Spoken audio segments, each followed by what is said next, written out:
नमस्कार साथियों, मैं धर्मेंद्र आप सभी का स्वागत करता हूं आपके अपने चैनल धर्मेंद्र क्लासेज में। तो देखिए, हमारा टॉपिक चल रहा था पॉलिटी में संविधान सभा। ठीक है, हम पढ़ रहे थे संविधान सभा। एक बार मैं रिवाइज करा देता हूं सबको।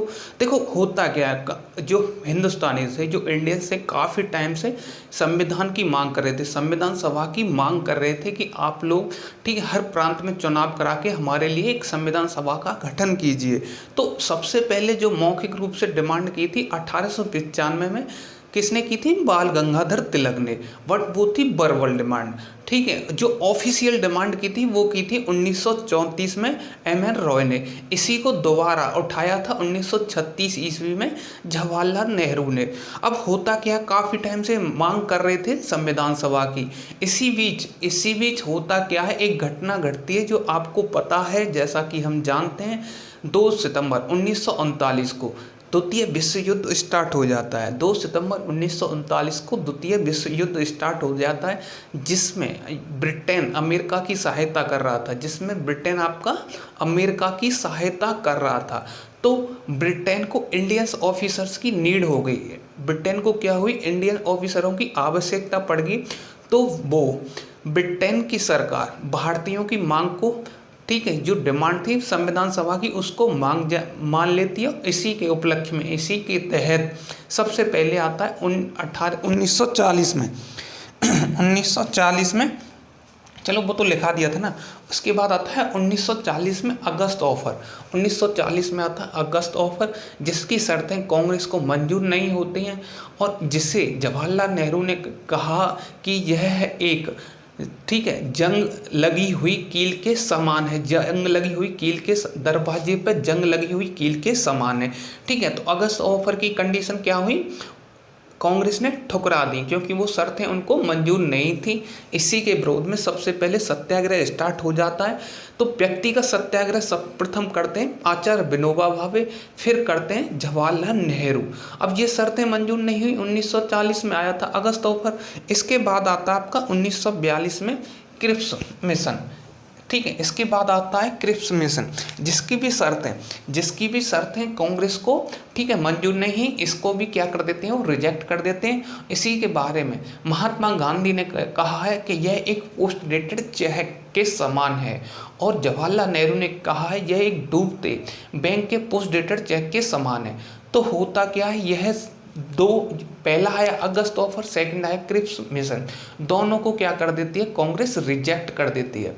अब इसी बीच एक घटना क्या जो चल रही थी, जैसा कि हम जानते हैं द्वितीय विश्व युद्ध, ठीक है, अपनी चरम सीमा पर पहुंच जाता है। जब द्वितीय विश्व युद्ध अपनी चरम सीमा पर पहुंच जाता है तो इंडियंस को भारतीयों को जापानी के हवाई हमलों के खतरा महसूस होने लगता है। क्यों? क्योंकि उस टाइम जो ब्रिटेन था आपका, किसका साथ दे रहा था? अमेरिका का। और अमेरिका उस टाइम किसका, ठीक है, शत्रु था? जापान का। क्योंकि जो युद्ध चल रहा था जापान अमेरिका में चल रहा था। और उस टाइम सबसे ज़्यादा जो ब्रिटिश ऑफिसर रहा करते थे भारत में, तो भारत पर, ठीक है, हवाई हमलों का खतरा मंडरा रहा था। तो इसी के विरोध में क्या होता है, भारत छोड़ो आंदोलन स्टार्ट हो जाता है। ठीक है, भारत छोड़ो आंदोलन स्टार्ट हो जाता है। डेट लिख लीजिएगा, भारत छोड़ो आंदोलन स्टार्ट होता है 8 अगस्त 1942 से। 8 अगस्त 1942 से, ठीक है, भारत छोड़ो आंदोलन यह स्टार्ट कहाँ से होता है? यह होता है बम्बई से स्टार्ट होता है। ठीक है, इसीलिए, ठीक है, क्विट इंडिया मूवमेंट, भारत छोड़ो आंदोलन कहाँ से स्टार्ट होता है? यह स्टार्ट होता है बम्बई से। ठीक है, इसी उपलक्ष्य में जो आपकी ट्रेन चलती है अगस्त क्रांति राजधानी एक्सप्रेस, बम्बई से, ठीक है, बम्बई से दिल्ली। अब क्या होता है, क्योंकि बम्बई से दिल्ली तक अगस्त क्रांति राजधानी एक्सप्रेस चलती है। अब देखो, इसी उपलक्ष्य में होता क्या है कि एक और घटना घटती है। वो घटना क्या होती है 6 अगस्त 1945, 9 अगस्त 1946 को अमेरिका के द्वारा जापान के हिरोशिमा नागासाकी पर परमाणु बम गिराए जाते हैं, जिससे काफ़ी तबाही होती है और जिसके फलस्वरूप, जैसा कि हम जानते हैं, जिसके फलस्वरूप, ठीक है, 9 दिन के 6 दिन बाद, कहने का मतलब 15 अगस्त 1945 को जापान क्या कर देता है, समर्पण कर देता है, आत्मसमर्पण कर देता है, और इस तरह द्वितीय विश्व युद्ध आपका समाप्त हो जाता है। अब होता क्या है, इसी बीच होता क्या है, क्योंकि द्वितीय विश्व युद्ध में के काफ़ी क्या हुए परिणाम, ठीक है, काफ़ी ऐसे परिणाम हुए जिससे कि आर्थिक महामंदी आ गई, और जिस आर्थिक महामंदी की सबसे बुरी चोट पड़ी ब्रिटेन पर चोट पड़ी। तो जो इंडिया में, जो भारत में ब्रिटेन के ऑफिसर रह रहे थे, तो उसके पास इतने भी पैसे नहीं थे कि उनका जो वेतन दे सके, उनके खर्चे चला सके, ठीक है। तो होता क्या है, तो फिर बताइए, आप ही बताइए, फिर भारत में वो सरकार कैसे चला सकता था, तो वो ब्रिटेन सरकार, तो उस टाइम की ब्रिटेन सरकार क्या करती है, इंडियंस की सभी शर्तों को मंजूर कर लेती है, और फिर आता आपका कैबिनेट मिशन। 1940 में आता आपका कैबिनेट मिशन, ठीक है, 1940 में आता आपका कैबिनेट मिशन। कैबिनेट मिशन में होते हैं 3 लोग, एक होता है आपका क्रिप्स कैबिनेट मिशन, इसमें होते हैं आपके 3 लोग, एक था क्रिप्स अलेक्जेंडर, एक था आपका पेंथिक लॉरेंस,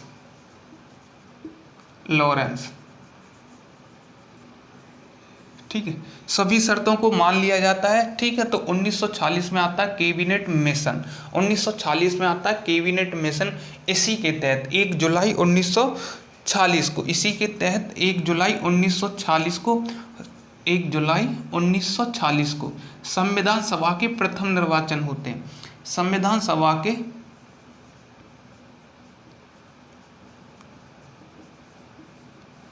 प्रथम निर्वाचन होते हैं, ठीक है। इसी के तहत 1 जुलाई 1940 को संविधान सभा के प्रथम निर्वाचन होते हैं, ठीक है। यहाँ तक तो हम कर चुके थे, रब कर देते हैं हम इसको। अब देखो, जब निर्वाचन होते हैं तो निर्वाचन कितनी सीटों पर होता है, निर्वाचन होता है आपका 389 सीटों पर, ठीक है। टोटल मेंबर्स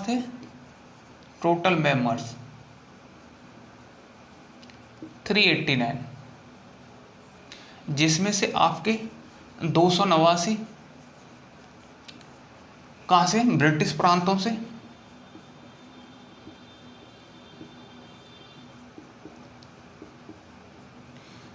तिरानवे थे आपके देसी रियासतों से,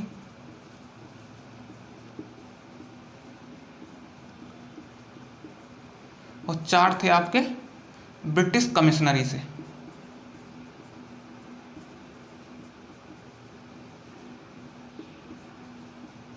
देखो 389 हो रहे हैं कि नहीं, 4 3 7 7 14 16, ये तो कितने हो रहे हैं, 4 3 7 देख लो कितने हो रहे हैं, 289, और ये कितने 4, तो ये 289 नहीं 292, ये होते हैं 292, ठीक है, 292।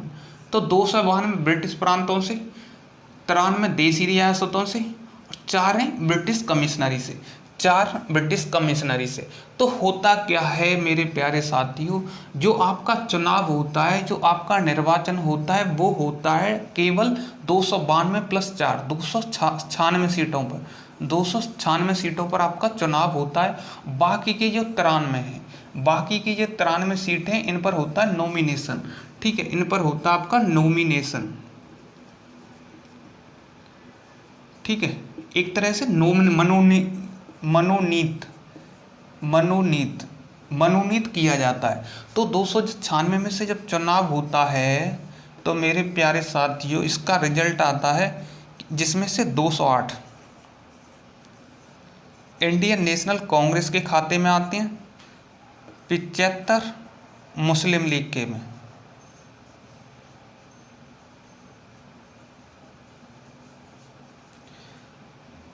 15 अदर के में। तो देख लीजिए 5 5, ठीक है, कितना हो रहा है 208, तो ये हो गए 75 5 80 90, तो 298 96 चेक कीजिएगा।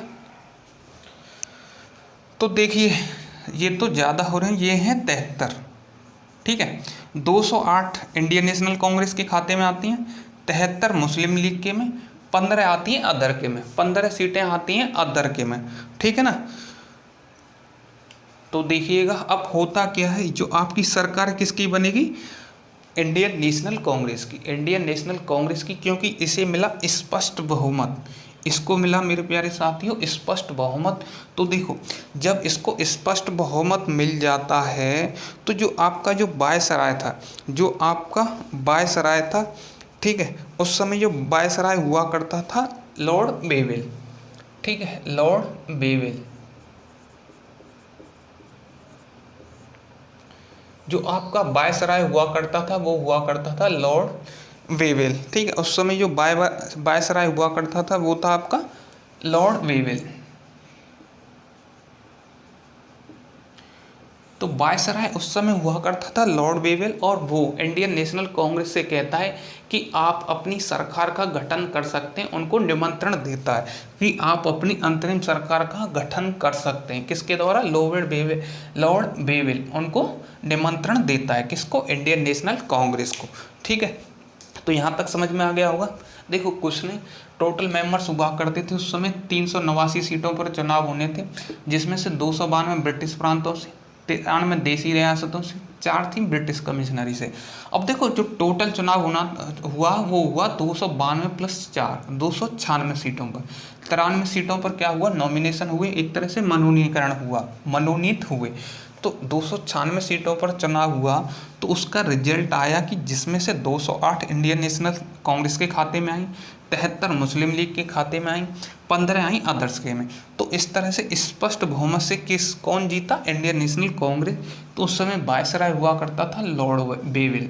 तो Lord Wavell Indian national Congress को निमंत्रण देता है कि आप अपनी अंतरिम सरकार का गठन कीजिए, आप अपनी अंतरिम सरकार का गठन कीजिए, ठीक है।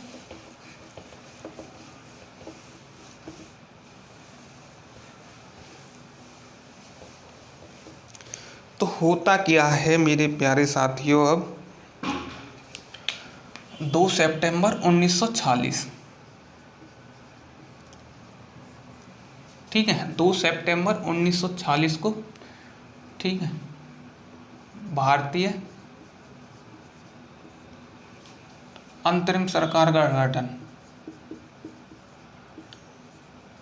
अंतरिम सरकार का गठन होता है 2 सितंबर 1946 को। 2 सितंबर 1946 को भारत की प्रथम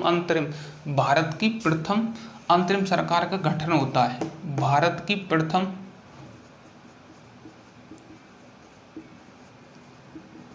अंतरिम सरकार का गठन होता है, जिसका कैबिनेट कैसा होता है, जिसका कैबिनेट कैसा होता है लिख लीजिए, अंतरिम सरकार का मंत्रिमंडल, सरकार का मंत्रिमंडल। तो देखिए सबसे पहले प्राइम मिनिस्टर,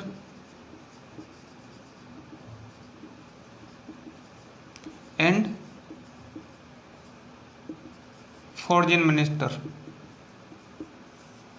ठीक है। अंतरिम सरकार के मंत्रिमंडल में जो prime minister and foreign minister थे वो थे आपके पंडित जवाहरलाल नेहरू। नेक्स्ट लिखिए होम मिनिस्टर,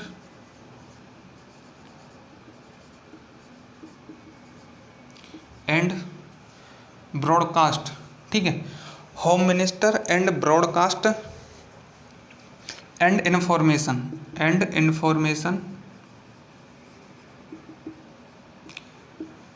ब्रॉडकास्ट मिनिस्टर। सूचना एवं प्रसारण मंत्री, ठीक है। गृह मंत्री एवं सूचना एवं प्रसारण मंत्री हुआ करते उस समय सरदार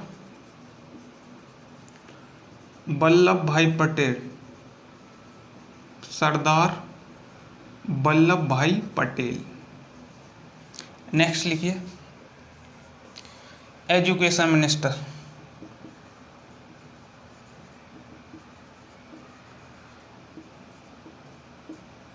शिक्षा मंत्री सी Rajagopalachari.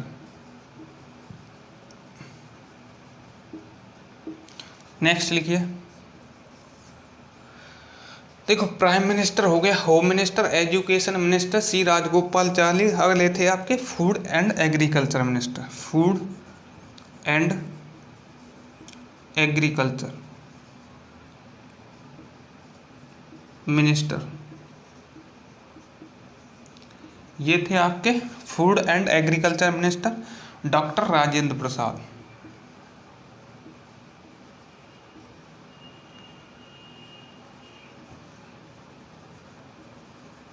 Next defence minister,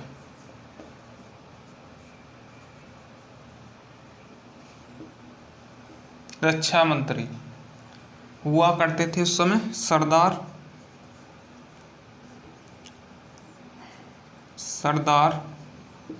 Baldev Singh. Next डालिए लेबर मिनिस्टर, श्रम मंत्री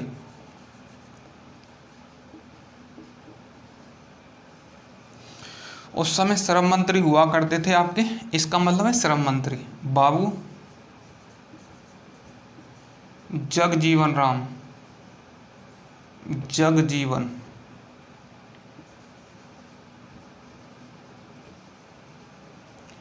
बाबू जगजीवन राम, ठीक है। यहां तक नोट कीजिएगा क्योंकि यहां दिखाई नहीं देगा, नोट करो पहले इसको,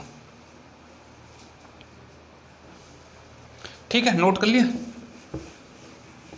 कितने तक हो गए, 6 तक। नेक्स्ट लिखिए 7 हेल्थ मिनिस्टर,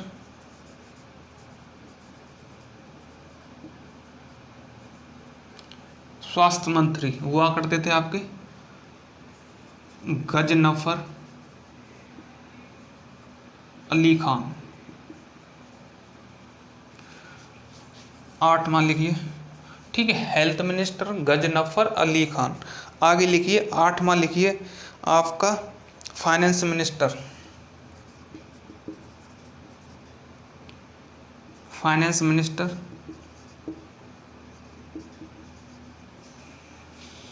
हुआ करते थे उस समय लियाकत अली खान, लियाकत अली खान। नेक्स्ट, ठीक है, health minister, finance minister, law minister,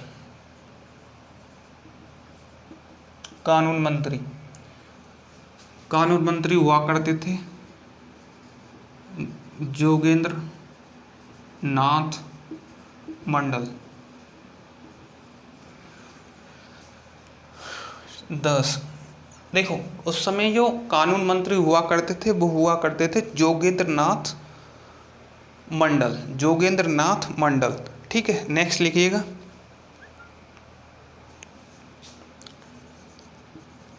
mines and ports minister, ठीक है। खान एवं बंदरगाह मंत्री, खान एवं बंदरगाह मंत्री, खान एवं बंदरगाह मंत्री हुआ करते थे उस समय एससी भावा। कौन हुआ करते थे, एससी भावा, एससी भावा। नेक्स्ट नोट कीजिएगा, खान एवं बंदरगाह मंत्री हो गए आपके एससी भावा। इंडस्ट्रियल मिनिस्टर, ठीक है, इंडस्ट्री मिनिस्टर, इंडस्ट्री मिनिस्टर, ठीक है। उद्योग मंत्री यह हुए करते थे आपके जॉन मथाई, जॉन मथाई। उद्योग मंत्री हुआ करते थे आपके जॉन मथाई, नोट कीजिएगा। एक और बच्चा कौन सा रह गया आपका, रेलवे मिनिस्टर, इधर लिख देता हूं मैं, ठीक है। रेल मंत्री ये हुआ करती थी आपकी अरुणा आसिफ अली, अरुणा आसिफ अली, ठीक है। यह था अंतरिम सरकार का मंत्रिमंडल, ठीक है। जो भारत की प्रथम अंतरिम सरकार बनी थी उसका यह था मंत्रिमंडल। तो क्वेश्चन पूछ लिया जाता है, ठीक है, क्वेश्चन पूछ लिया जाता है कि सर्वप्रथम पहले लॉ मिनिस्टर कौन थे, तो जोगेंद्र नाथ मंडल। यह स्वतंत्रता प्राप्ति से पहले के, स्वतंत्रता प्राप्ति के पहले से, ठीक है। फाइनेंस मिनिस्टर कौन थे, लियाकत अली खान। ये हैं सभी हैं स्वतंत्रता प्राप्ति से पहले के। तो यह सबने नोट कर लिया होगा, समझ में आ गया होगा। रब कर दें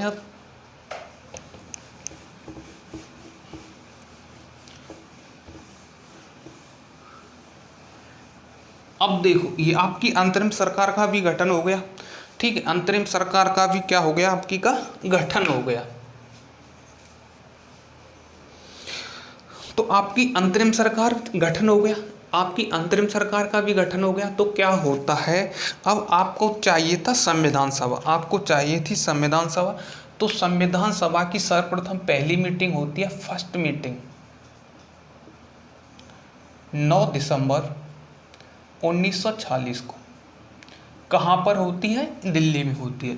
इसमें आपके किसको, डॉक्टर सच्चिदानंद सिन्हा को, डॉक्टर सच्चिदानंद सिन्हा को क्या बनाया जाता है, अध्यक्ष, अस्थायी अध्यक्ष। क्यों बनाया जाता है, क्योंकि हम इसमें यूज करते हैं फ्रेंच मॉडल का। फ्रेंच मॉडल क्या कहता है कि सभा में, ठीक है, जो आपकी मीटिंग हो रही है उस सभा में जो सबसे बुजुर्ग व्यक्ति है वही उस सभा की अध्यक्षता करेगा। तो हमने फ्रेंच मॉडल का यूज किया। हमने किसका यूज किया उसमें, फ्रेंच मॉडल का। नेक्स्ट मीटिंग होती है आपकी 11 दिसंबर, सेकंड मीटिंग 11 दिसंबर 1946 को, जिसमें आपको, ठीक है, स्थायी अध्यक्ष बनाया जाता है डॉक्टर राजेंद्र प्रसाद को, डॉक्टर राजेंद्र प्रसाद। अध्यक्ष कौन होता है इसका, उपाध्यक्ष। कि अध्यक्ष तो ज़्यादातर सबको पता होती है, उपाध्यक्ष भी क्वेश्चन पूछ लिया जाता है। तो उपाध्यक्ष होते हैं डॉक्टर हरीशचंद्र बनर्जी,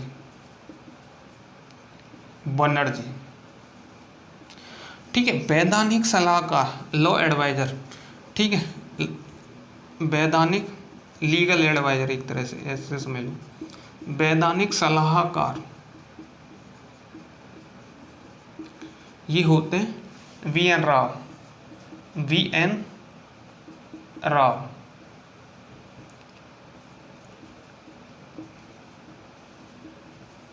बी.एन. राव, ठीक है।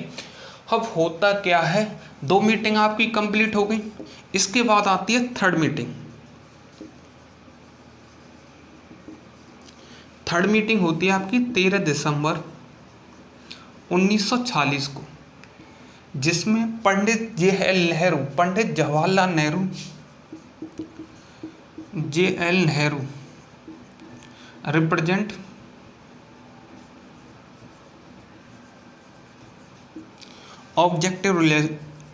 ऑब्जेक्टिव रिजोल्यूशन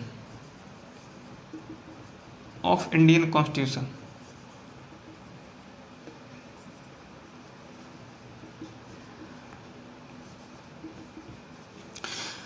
देखो, थर्ड मीटिंग आपकी होती है 13 दिसंबर 1940 को, जिसमें पंडित जवाहरलाल नेहरू के द्वारा, ठीक है, संविधान की उद्देशिका पेश की जाती है। संविधान की उद्देशिका पेश की जाती है या पेश की गई। इसी उद्देशिका को, इसी ऑब्जेक्टिव रिजोल्यूशन को, ठीक है, इसी ऑब्जेक्टिव रिजोल्यूशन को या उद्देशिका को कहा गया प्रस्तावना, प्रीएम्बल, प्रस्तावना, इसी को कहते हैं ठीक है प्रीएम्बल, इसी को कहते हैं साउल ऑफ कॉन्स्टिट्यूशन, ठीक है, संविधान की आत्मा, संविधान की आत्मा। नोट कीजिएगा, नोट करो पहले सभी लोग इसको, रब कर दो।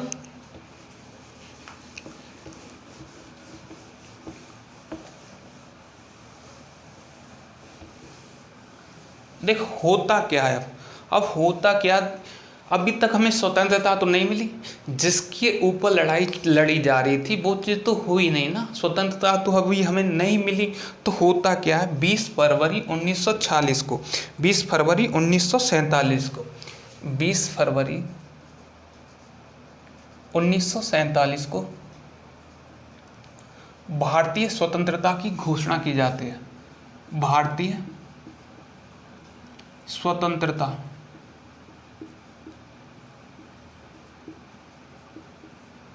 ठीक है, 20 फरवरी 1947 को भारतीय स्वतंत्रता की घोषणा की जाती है। यह किसके द्वारा की जाती है, ब्रिटेन के पीएम के द्वारा, ठीक है, by prime minister of Britain. तो उस समय ब्रिटेन का प्रधानमंत्री हुआ करते थे कौन, क्लीमेंट एटली, क्लीमेंट एटली, उस समय ब्रिटेन के प्रधानमंत्री हुआ करते थे क्लीमेंट एटली। वो एक डेडलाइन दे देते हैं कि 30 जून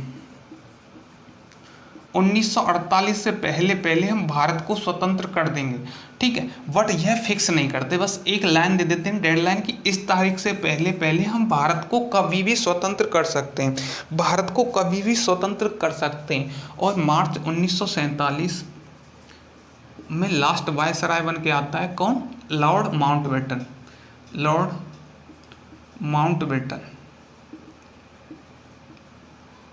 ठीक है, लॉर्ड माउंटबेटन। अब क्या होता है, लिखिएगा 4 जुलाई 1947, 4 जुलाई 1947 को भारतीय स्वतंत्रता विधेयक, भारतीय स्वतंत्रता विधेयक, ठीक है, बिल पार्लियामेंट में, ब्रिटेन की पार्लियामेंट में पेश किया जाता है, किसमें, पार्लियामेंट ऑफ ब्रिटेन।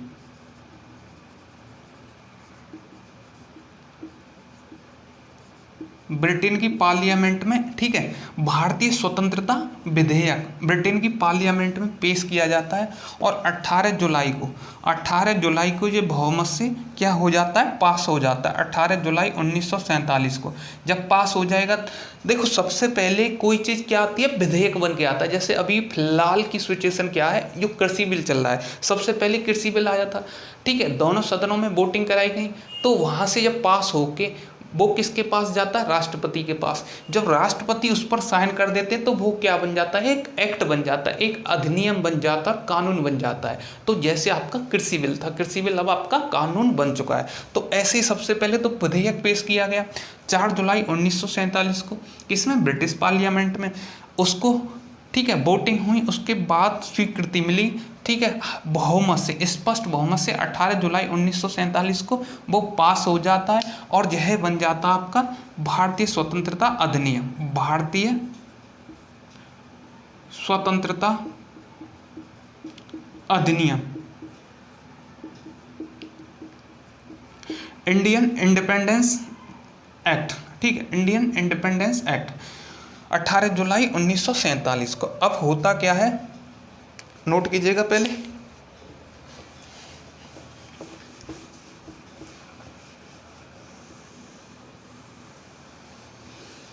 अब देखो इसके बाद होता है माउंटबेटन योजना के तहत, माउंटबेटन योजना के तहत भारत और पाक, ठीक है, भारत और पाक नाम के 2 अधिराष्ट्र बना दिए जाते हैं, डिवीजन ऑफ पाक एंड इंडिया, ठीक है। भारत और पाक का, ठीक है, विभाजीकरण कर दिया जाता है, मतलब भारत और पाक नाम के दो अधिराष्ट्र बना दिया जाते हैं, ठीक है। 14 अगस्त को, 14 अगस्त 1947 को पाकिस्तान को स्वतंत्र कर दिया जाता है। 15 अगस्त 1947 को रात 12 बजे इंडिया को भी स्वतंत्र कर दिया जाता है, ठीक है। नेक्स्ट आता है डिकी वर्ल्ड योजना। डिकी वर्ल्ड योजना, इसके तहत होता क्या है, अब देखो भारत और पाक नाम के दो अधिराष्ट्र बन गए, तो जब यह बन जाते हैं तो आपकी जो संविधान सभा थी वो तो कॉमन थी, दोनों की कॉमन थी, तो अब संविधान सभा को अभी डिवीजन हो जाता है, डिवीजन ऑफ इंडियन तो होगी नहीं क्योंकि दोनों की है, कॉन्स्टिट्यूएंट असेंबली। संविधान सभा का विभाजीकरण, संविधान सभा का विभाजीकरण, आपको पता थी टोटल मेंबर कितने थे, 389 में से 389 थे, जिसमें से 199 टोटल मेंबर हुआ करते थे, 389, तो 299 तो किसके खाते में आ गए, इंडिया के में। बाकी के देख लो, 9 में से 9 गया 0, 18 में से 9 गए 90, 90 आगे पाक के खाते में, 90 आगे पाक के खाते में।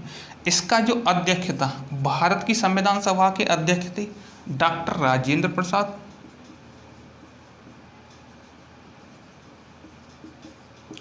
पाकिस्तान की संविधान सभा के अध्यक्ष थे मोहम्मद अली जिन्ना, मोहम्मद अली जिन्ना, नोट कीजिएगा सभी लोग।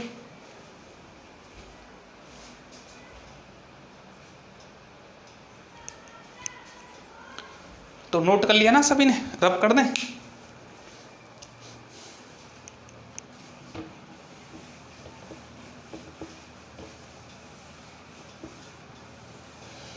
अब देखिए, दो अधिराष्ट्र बन गए, मतलब एक तरह से भारत स्वतंत्र हो गया, तो इसी के तहत हमें चाहिए थी अपनी संविधान सभा, हमें चाहिए थी अपनी संविधान सभा। तो इसी के तहत नेक्स्ट मीटिंग होती है आपकी संविधान सभा की, नेक्स्ट मीटिंग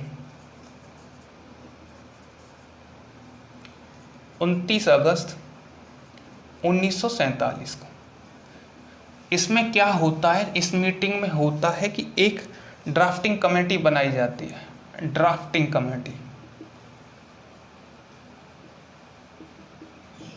एक ड्राफ्टिंग कमेटी बनाई जाती है, प्रारूप समिति, ठीक है, जिसके चेयरमैन होते हैं, जिसमें टोटल 7 मेंबर होते हैं, जिसके चेयरमैन होते हैं आपके, अध्यक्ष होते हैं doctor B.R. Ambedkar, B.R. Ambedkar. Other member होते हैं आपके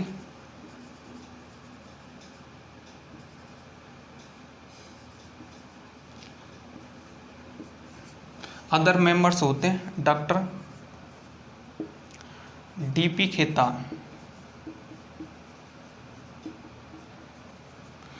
ठीक है। इनकी कार्यकाल के दौरान क्या हो जाती है, मृत्यु हो जाती है, तो इनकी जगह पर आते हैं T.T. कृष्णमाचार्य, कृष्णमाचारी, ठीक है, T.T. कृष्णमाचारी। दूसरे होते हैं आपके, देखो जो डॉक्टर D.P. खेतान है, उनकी कार्यकाल के दौरान क्या हो जाती है, मृत्यु हो जाती है, ठीक है, तो उनकी जगह लेते हैं T.T. कृष्णमाचारी। सेकंड पर होते हैं, लिख लो B.L. मित्रा। ये क्या करते हैं, अपने कार्यकाल के दौरान रिजाइन दे देते हैं, रिजाइन दे देते हैं, तो इनकी जगह पर कौन आते हैं, माधव राव। जो आपके B.L. मित्रा होते हैं वो कार्यकाल के दौरान क्या कर देते हैं, रिजाइन दे देते हैं, तो इनकी जगह पर आते हैं आपके माधव राव, ठीक है। नेक्स्ट होते हैं K.M. मुंशी,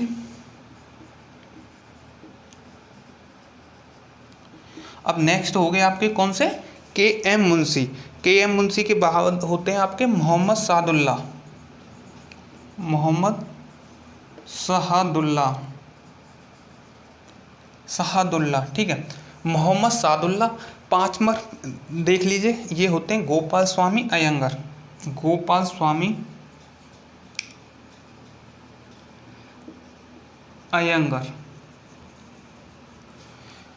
ठीक है, गोपाल स्वामी अयंगर। लास्ट होते हैं आपके कृष्णा स्वामी अय्यर, कृष्णा स्वामी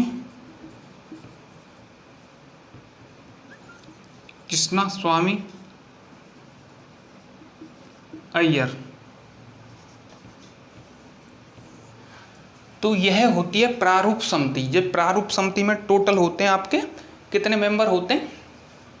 7 मेंबर होते हैं, जिसके चेयरमैन होते हैं आपके डॉक्टर BR अम्बेडकर, ठीक है, और अदर्स मेंबर होते हैं DB खेतान, जिनकी कार्यकाल के दौरान मृत्यु हो जाती है तो इनकी जगह पर आते हैं TT कृष्णमाचार्य, ठीक है, BL मित्रा जो कि कार्यकाल के दौरान रिजाइन दे देते हैं, उनकी जगह पर आते हैं माधवराव, KM मुंशी, मोहम्मद सादुल्ला, गोपाल स्वामी अय्यर, कृष्णा स्वामी अय्यर,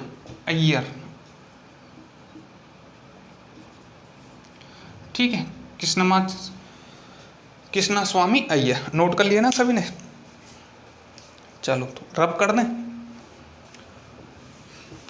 तो क्या करते हैं अब, यह प्रारूप समिति संविधान का निर्माण करती है। अब आते हैं संविधान का निर्माण कितने टाइम में होता है। संविधान का निर्माण, कॉन्स्टिट्यूशन का निर्माण कितने टाइम में होता है? तो देखो, संविधान के बनने में टोटल टाइम लगता है आपका 2 साल 11 महीना 18 दिन। टोटल खर्चा आता है 64 लाख रुपए का।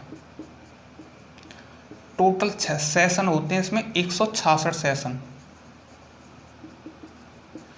और 70 देशों के संविधान को पढ़ाया जाता है। तब जाके 26 जनवरी 1949 को संविधान बन के रेडी होता है। तो इसीलिए 26 जनवरी 1949 को मनाया जाता है संविधान दिवस। अब देखो, ये लागू कब होता है? ये लागू होता है 26 जनवरी 1950 को। उसी दिन हम बनाते हैं रिपब्लिक डे, गणतंत्र दिवस। अब क्यों मनाते हैं, इस रीजन पाइए, यह 26 जनवरी 1950 को ही लागू क्यों होता है? क्यों? जैसा कि हम जानते हैं, इससे पहले हमने आपको बताया था, जब कांग्रेस का विभाजीकरण हुआ, मतलब बाप बेटे में नहीं बनी थी, तो तभी तो उस समय 26 जनवरी 1930 को कांग्रेस ने बनाया था पूर्ण स्वराज। इसीलिए हमने यह लागू किया कब? 26 जनवरी 1950 को। तो 26 जनवरी 1950 को क्या, इसीलिए हम 26 जनवरी 1950 को क्या मनाते हैं? अपना गणतंत्र दिवस, अपना रिपब्लिक डे। तो यहाँ तक सबकी समझ में आ गया होगा, उम्मीद करता हूँ, ठीक है, सबकी समझ में आ गया। रब कर दें। और जो लोग पहली बार चैनल पर विजिट कर रहे हैं, प्लीज़ चैनल को सब्सक्राइब कर दीजिएगा और ज़्यादा से ज़्यादा शेयर कर दीजिएगा, जिससे कि हमें भी थोड़ा मोटिवेशन मिले। क्यों? क्योंकि देखो, हमें मोटिवेशन मिलेगा तो हम संविधान की क्लासेज और ज़्यादा लिया करेंगे और आपके कोर्स को बहुत जल्दी कंप्लीट करेंगे, ठीक है। क्योंकि इसके बाद अभी हिस्ट्री भी पढ़ी है, मूल विधि भी पढ़ी है, सब कराना है, तो उसके लिए मोटिवेशन की तो ज़रूरत पड़ेगी ना। क्यों? आप लोग देखोगे नहीं तो बताइए हमें मोटिवेशन कहाँ से मिलेगा? फिर तो ऐसा ही है, जब मन करेगा तब आ जाएंगे, तब दे दिया करेंगे, नहीं तो कोई बात ही नहीं है, ठीक है ना। चलो अब आते हैं नेक्स्ट लिखिएगा। भारतीय संविधान के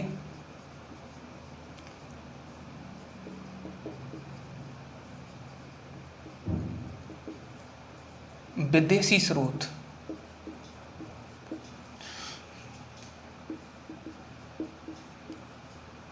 भारतीय संविधान के विदेशी source, foreign source of Indian constitution, ठीक है, नोट कीजिएगा इसको।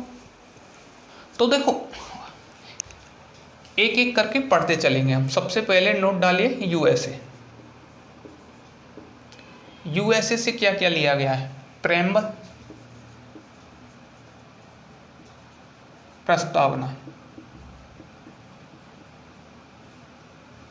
ठीक है, पहला पॉइंट, या ऐसे कर लीजिए, एरो लगा देंगे। प्रियम्बल लिया गया। नेक्स्ट लिया गया फंडामेंटल राइट्स, मौलिक अधिकार, फंडामेंटल राइट्स, मौलिक अधिकार।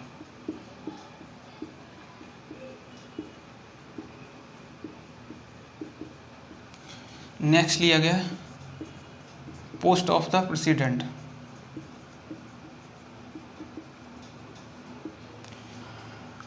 राष्ट्रपति का पद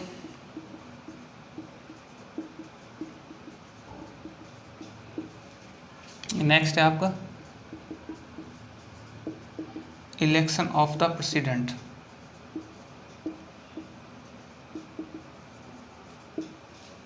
राष्ट्रपति का निर्वाचन,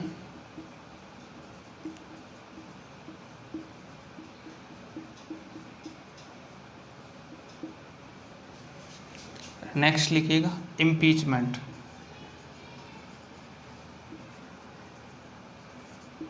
महाभियोग, ठीक है। महाभियोग क्या होता है? राष्ट्रपति को पद से हटाने के लिए कि किसी भी सदन में इम्पीचमेंट लगाया जा सकता है, ठीक है। उसी को कहते हैं महाभियोग, उसी को कहते हैं हम महाभियोग, नोट कीजिएगा। नेक्स्ट लिखिए सुप्रीमेसी ऑफ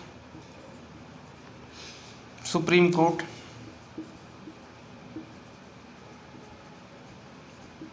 एंड जुडिशरी। लिखिए सर्वोच्च न्यायालय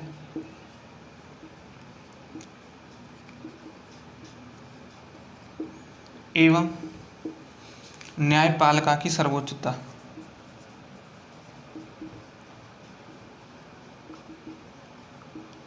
सर्वोच्चता। नेक्स्ट लिखिए न्यायिक पुनरावलोकन।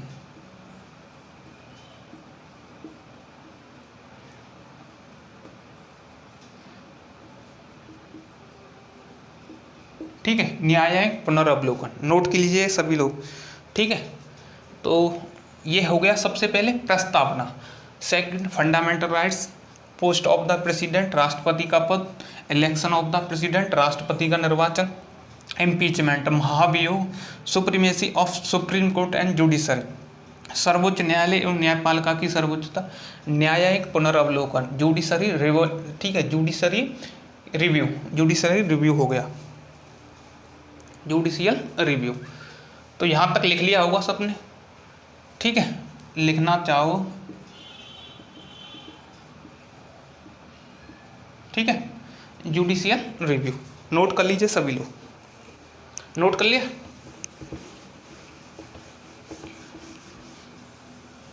नेक्स्ट आइए ब्रिटेन, नेक्स्ट आइए सेकंड ब्रिटेन। ब्रिटेन से क्या क्या लिया हमने? सिटीजनशिप, नागरिकता। तो भारत में कैसी नागरिकता चलती है? एकल नागरिकता, सिंगल, ठीक है, एकल नागरिकता।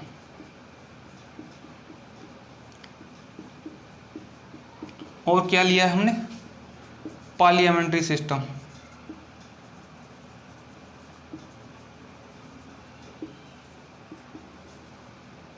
ठीक है, पार्लियामेंट संसदीय प्रणाली। नेक्स्ट, जैसे हमारे यहाँ 2 हाउस होते हैं, तो यह चीज़ हमने ली कहाँ से? लोकसभा राज्यसभा, यह ली हमने ब्रिटेन से। नेक्स्ट है लॉ मेकिंग प्रोसीडर,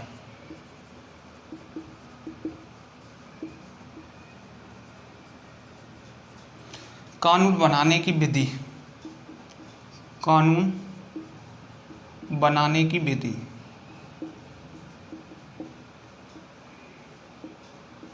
नोट कीजिएगा ब्रिटेन।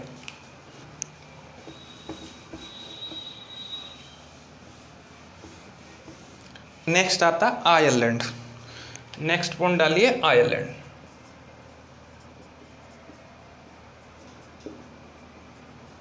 आयरलैंड से हमने क्या क्या लिया है? डीपीएसपी, डायरेक्टिव कर लो, प्रिंसिपल ऑफ स्टेट पॉलिसी, राज्य के नीति निर्देशक तत्व, नीति निर्देशक तत्व। और क्या लिया है? Election process of the president, election process of the president,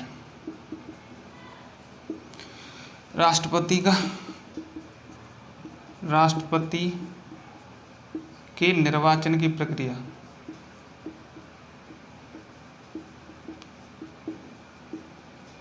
ठीक है, और क्या लिया हमने?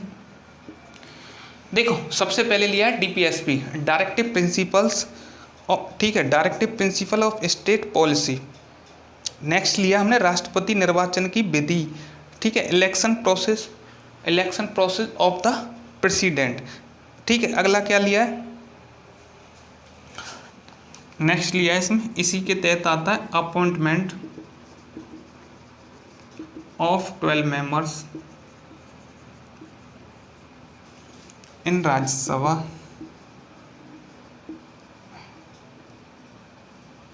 By the president, by the president, राष्ट्रपति के द्वारा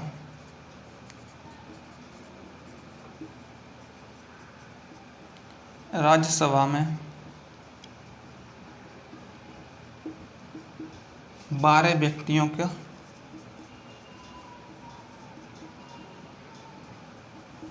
मनोनयन या नियुक्ति। ठीक है, 12 व्यक्तियों का मनोनयन या नियुक्ति, कुछ भी लिख लो, 12 व्यक्तियों की मनोनयन या नियुक्ति, एक ही बात होती है, कुछ भी लिख सकते हैं आप। नोट कीजिएगा, राष्ट्रपति के द्वारा राज्यसभा में 12 सदस्यों की या 12 व्यक्तियों का मनोनयन या नियुक्ति। और क्या है? अवार्ड्स एंड ऑनर, ठीक है, अवार्ड एंड ऑनर, पुरस्कार एवं सम्मान, पुरस्कार एवं, देखो, अवार्ड, पुरस्कार एवं सम्मान किसके द्वारा दिए जाते हैं? राष्ट्रपति के द्वारा। तो आयरलैंड से हमने क्या क्या लिया है? DPSP, directive principle of state policy, राज्य के नीति निर्देशक तत्व, election process of the president, राष्ट्रपति के निर्वाचन की प्रक्रिया, appointment of 12 members in Rajya Sabha by the president, राष्ट्रपति के द्वारा राज्यसभा में 12 सदस्यों की नियुक्ति, अवार्ड्स एंड ऑनर्स, पुरस्कार एवं सम्मान। नोट कीजिएगा सभी लोग नोट कीजिएगा।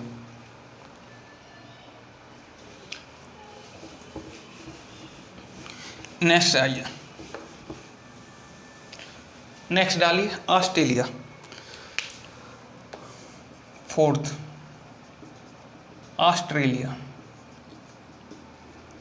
ऑस्ट्रेलिया के संविधान से हमने क्या क्या लिया है? लैंग्वेज ऑफ प्रियम्बल, प्रस्तावना की भाषा,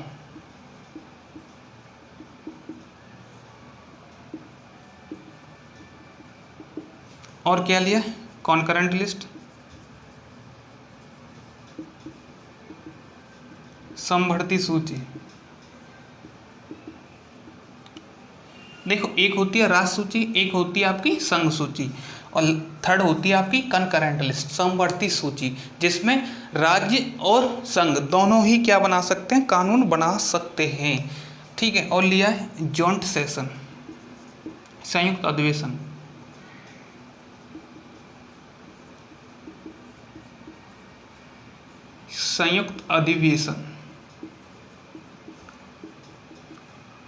ठीक है। सबसे पहले लिया है language of preamble, concurrent list, joint session, और क्या लिया गया? रूल्स ऑफ ट्रेड्स, व्यापार के नियम, रूल्स ऑफ ट्रेड्स, व्यापार के नियम।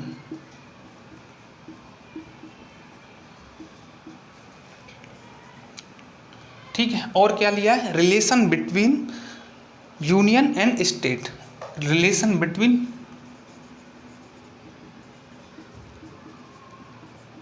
यूनियन एंड स्टेट्स,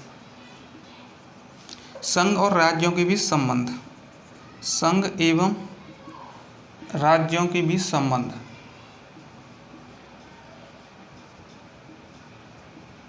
संबंध नोट कीजिए सभी लोग।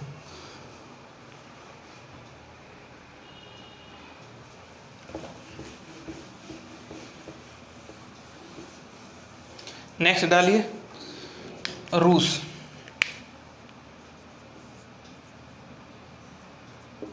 रूस से क्या क्या लिया है? रूस से लिया आपका फंडामेंटल ड्यूटीज,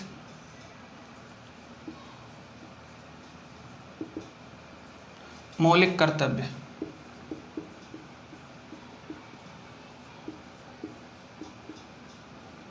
ठीक है, मौलिक कर्तव्य, और एक जस्टिस, न्याय, ठीक है। एक वर्ड लिया है जस्टिस, न्याय का वर्ड कहाँ से लिया है? ये रूस की क्रांति से आपका आया है। नेक्स्ट डालिए रूस के बाद आता है आपका दक्षिण अफ्रीका। दक्षिण अफ्रीका, दक्षिण अफ्रीका से आपका लिया है संविधान संशोधन, संविधान संशोधन, ठीक है, संविधान संशोधन, अमेंडमेंट, ठीक है, कॉन्स्टिट्यूशनल अमेंडमेंट,